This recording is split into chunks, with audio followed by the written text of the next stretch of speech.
Accounting, हम सब लोग बेसिक अकाउंटिंग की बात करते हैं। बेसिक अकाउंटिंग में डेबिट एंड क्रेडिट के ऊपर ही सारी एंट्री होती हैं, डेबिट एंड क्रेडिट के ऊपर ही बैलेंस शीट बनती है, अकाउंटिंग इक्वेशंस बनती हैं।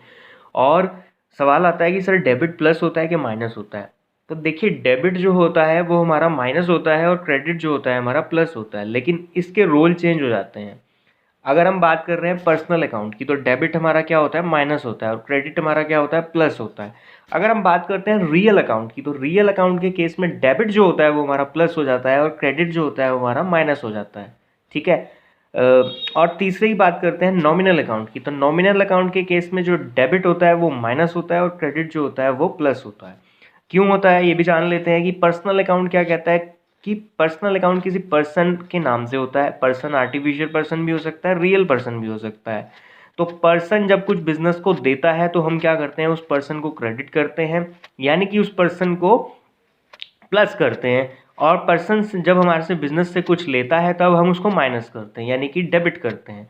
ऐसे ही दूसरी वाली बात रियल अकाउंट की, रियल अकाउंट का रूल बोलता है कि जो भी एसेट बिजनेस में आती है उसको हम डेबिट करते हैं, जो एसेट बिजनेस से जाती है तो हम उसको क्रेडिट करते हैं। तो अगर हम प्लस माइनस का रूल देखें तो जो एसेट बिजनेस में आ रही है, संपत्ति बिजनेस में आ रही है, उसको हम प्लस कर दे रहे हैं, यानी कि वो डेबिट हो रही है तो डेबिट में वहाँ प्लस है। और जो संपत्ति व्यापार से जा रही है, बिजनेस से जा रही है, उसको हम क्या कर दे रहे हैं, माइनस कर दे रहे हैं, यानी कि हम उसको क्रेडिट कर दे रहे हैं। यहाँ पे क्रेडिट डेबिट वाला बात, क्रेडिट डेबिट प्लस माइनस हो गया। और तीसरी बात है हमारी, क्या कहते हैं, नॉमिनल अकाउंट की। तो नॉमिनल अकाउंट कहता है कि नॉमिनल अकाउंट में all expenses and losses will be debited and all income and revenue will be credited, income and profit will be credited. तो प्रॉफिट, इनकम यानी कि जो जो भी एक्सपेंसेस हैं उसको हम क्या कर दे रहे हैं, डेबिट कर दे रहे हैं। तो यहाँ पे डेबिट क्या हुआ, माइनस हो गया। और जितने भी इनकम एंड प्रॉफिट्स हैं उसको हम क्या कर दे रहे हैं, क्रेडिट कर दे रहे हैं, यानी कि हम उसको प्लस कर दे रहे हैं। तो ये था डेबिट और क्रेडिट और प्लस माइनस का सिंपल सा रूल। इसी के बेस पे हमारी अकाउंटिंग इक्वेशन बनती है, इसी के बेस पे हमारी जो है जर्नल एंट्रीज बनती हैं। डेबिट और क्रेडिट और प्लस माइनस में कंफ्यूज होने की ज़रूरत नहीं, ये सिंपल सा डिस्कशन है इसका।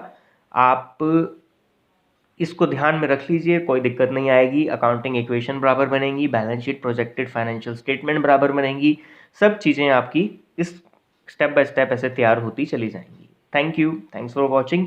और शेयर कर दीजिए अगर आपको ये वीडियो अच्छी लगे अपने फ्रेंड्स के साथ भी, जिनको थोड़ा सा इस चीज़ में प्लस माइनस डेबिट क्रेडिट में डाउट रहता हो। Thank you.